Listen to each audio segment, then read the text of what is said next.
Ang kagandahan dito mga guys, ang sabi ng customer ko, siya na daw bahala sa akin. Dito tayo daan sa Ongpin. Kahit ma-traffic, ito kasi yung pinakamalapit. Kaya dito na lang talaga tayo dadaan.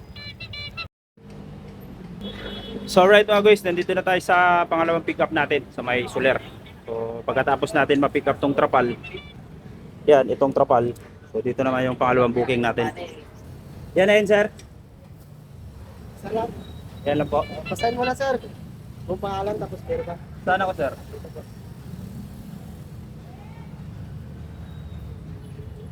Carbonize ba ito sir? Hindi, siya lang naman pirmahan mo dito. Ah, Kasi bibigay mo to yung ano. Magtapi. Pabigay na lang sir. Kaya si Roger. Kaya yung ito cellphone. sir. Sir Paul? Piling, Ito na eh. pili pasok natin dyan sir. Lagi ko kasi nakakalimutan. Dyan sir sa may butas.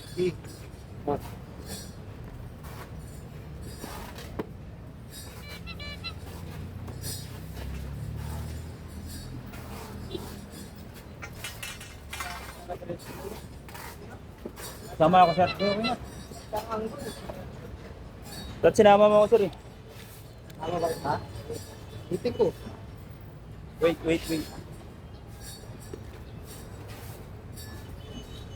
Okay na. Send mo sa kanila sir.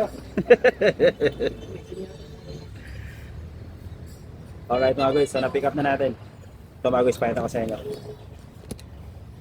Yan, ito mga guys. Ang kagandahan dito mga guys, ang sabi ng customer ko, siya na daw bahala sa akin.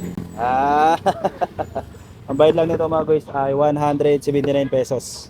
Ayan, ito lang mga wire.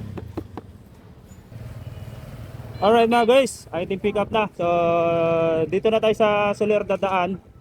Tapos doon tayo sa may Alonso liliko pakanan, papuntang Recto. Alright mga guys, so dito na tayo dumaan sa may kahabaan nitong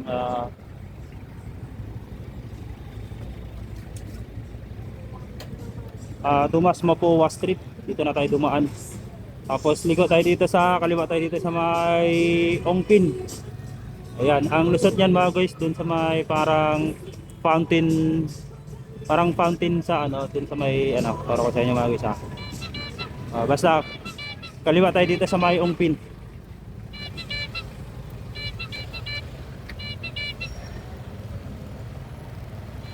Kumaliwa na tayo mga guys.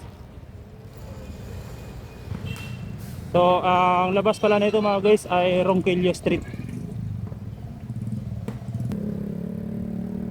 So, first drop natin mga guys, yung sa Asinan, yung trapal. Yun ang first drop natin. Wahay!